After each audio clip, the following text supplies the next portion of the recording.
Hey, what's going on, my fellow idiots? Welcome back for another episode of Idiot Proof Cooking. Let's keep today's intro nice and brief because we have a slightly more complex thing that we're making today. I am going to be making a beef Wellington. A couple of my friends and coworkers have been bugging me to make this since I started the channel, and honestly, I've been putting it off and putting it off. I decided to finally tackle it today. It is slightly more, it's a little more challenging than some of the things we've made on the channel, but honestly, it's really not that hard. Just, requires a little bit of extra care. So let's get into making it because I can't wait to show you how to make this.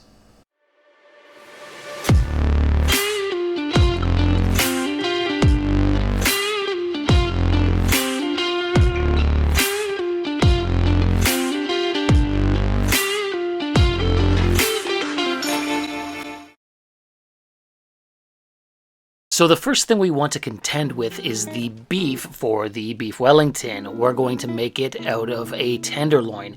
I've got about 2.5 pounds of beef tenderloin here. Now I asked the butcher for a cut towards the end of the tenderloin so that it's nice and thick, but you really want to make sure that it is a uniform width throughout the entire tenderloin so that it all cooks at the same time. Now the first thing that we're going to do is liberally cover the tenderloin in both kosher salt and freshly ground black pepper. Make sure you get all sides of it. And then we're going to sear it. So let's head into the kitchen where I have a 12-inch cast iron pan heating up on a burner on a very high heat. I threw in a little bit of avocado oil, and once the pan is heated up, we're just going to sear the tenderloin on all sides just for like a minute or so per side. There you go, like that. We're just looking to sear all sides and introduce some nice charry, seary flavors into the beef.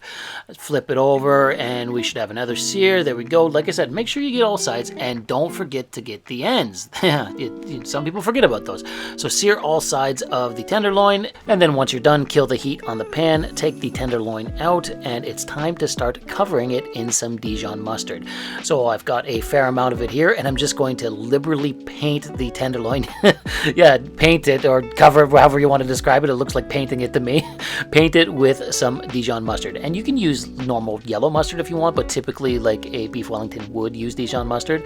So cover it completely in Dijon mustard, and then all we're going to do is stick this in the fridge to let the tenderloin cool down while we deal with the other layers of the beef Wellington, because the next thing we're going to make is the duxelle, which is a mushroom paste. Now to do this, we're going to need a ton of mushrooms. I've got 30 or 40 white mushrooms here, and you can use whatever mushrooms you want, creminis, whichever ones you want. I just use white mushrooms because they were the cheapest at the grocery store, but yeah, get like 30 or 40 decently sized mushrooms, and we're going to chop them up super finely. Now it's probably more idiot proof to do this in a food processor, but I wanted to show you that you can do it with a knife. Seriously though, if you do feel like chopping them up with a knife, be prepared to sweat, because it took me like 6 or 7 minutes of solid and rigorous chopping to get the mushrooms to a fine enough consistency for the duxelle.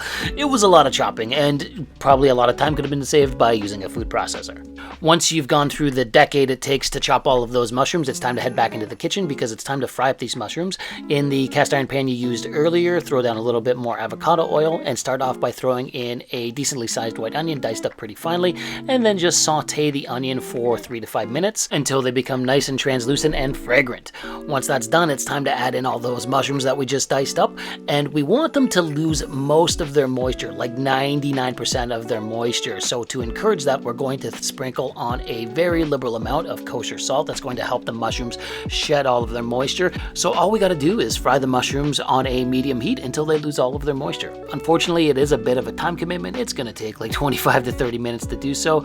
As you can see here, after 6-7 minutes, the mushrooms have started to brown up and a lot of the water from them is pooling in the pan, but we're not done yet. We want them to be much more paste-like. After another 10 minutes or so, I'm going to add in a tablespoon of dried thyme and mix that in with the mushrooms, and then just let them fry still until all of the moisture is gone. After 25-ish minutes, you can see the mushrooms have formed a nice paste, and it's at this point in time that we're going to add in a 1/4 cup of bourbon to flavor up the mushrooms a little bit, and we're just going to let them continue to fry for the next 5 minutes or so to cook off the alcohol in the bourbon. Now in the other room, we have a wrapping station here to wrap up the tenderloin in. I've placed together a couple sheets of plastic wrap, and I've laid down a base layer of a lot of prosciutto because that's what we're going to wrap the tenderloin in. But before we do that, we're going to spread spread our mushroom duxelle all over the prosciutto, because that is going to go in between the prosciutto and the tenderloin. So spread all of your duxelle out on top of the prosciutto, and then go get your cold tenderloin that was in the fridge, still covered in the Dijon mustard, and we're just going to gently place it on top of the prosciutto and duxelle, and then we proceed to wrap this up. Now this can be a little tricky, but that's why we're using the plastic wrap. So just carefully start to roll the tenderloin up in the duxelle and the prosciutto, and then just continue to roll it until the tenderloin is enclosed in duxelle and prosciutto. Don't forget to pinch the ends of the prosciutto, and then we're just going to wrap this up in the plastic wrap to stick it back in the fridge to let it cool down. Now as you can see, I spilled a little bit of the duxelle. Oh well, it happens, but you know what? You've got yourself the workings of a beef Wellington here, so stick it in the fridge, let it cool down, and then after about 15 minutes, we're going to wrap everything up in some puff pastry. Now I'm using store-bought puff pastry that I've rolled out. I know I didn't make my own, but honestly, it is way more idiot-proof to just buy store-bought puff pastry. It is tough to make.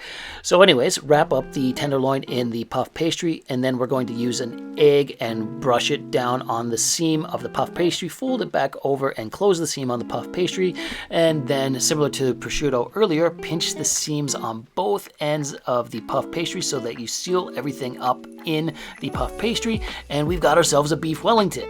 Now we're going to throw it on a baking sheet lined with some tinfoil or parchment paper, and all we've got to do now is give this an egg wash. So just brush it down completely with some egg, and then optionally you can hit it with some smoked finishing salt if you want to. That's what I did. But once that's done, preheat your oven to 425 degrees Fahrenheit and bake the beef Wellington for anywhere from 35 to 45 minutes until the internal temperature of the beef reaches about 130 degrees Fahrenheit for a nice medium rare. It's going to come out looking like this. Oh, look at how beautiful that is. Oh my God. All right.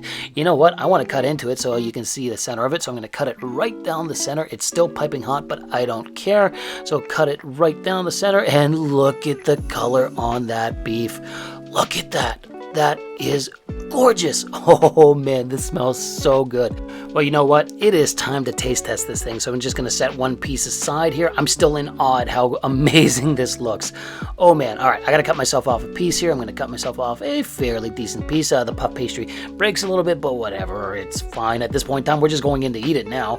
All right, so let's cut off a piece of the beef. Make sure we get some of the duxelle. Make sure we get everything. We got to try everything here because it smells so rich, and the beef tastes amazing. It is the perfect temperature, perfect taste. The duxelle is delicious. The puff pastry is delicious. Look at look at Rose. She definitely wants to get in on this. All right, we better give her a taste test here. Oh, she wants the beef. I was trying to give her a piece of the duxelle, and she wanted a piece of the beef. Here, we'll give her a piece of the puff pastry with the prosciutto on it. And does she like it? It's a little hot. Sorry, Rose. Oh, yeah, she definitely maybe a little bit too hot for her. But did she like it? Do we get the thumbs up? That is the most important question. There it is. Look at that. Well, ladies and gentlemen, we got the thumbs up from Rose, so let's pack it in. There's really nothing more to see here, right? But anyways, yeah, that's a beef Wellington. Like I said in the intro, maybe not the most idiot-proof thing that you can make, but honestly, for my first attempt, this wasn't that hard, and I am pleasantly surprised at how it came together and how delicious and easy it was. So if I can make it, you certainly can make it, my fellow idiots. You should definitely give this a try. But like I said, we got the thumbs up from Rose, so let's call it an episode. I had a lot of fun making this, and I hope you enjoyed the episode. If you did, why don't you drop me a comment, like the video, or even subscribe to the channel. Thanks again for watching Idiot Proof Cooking, and we'll see you again next time.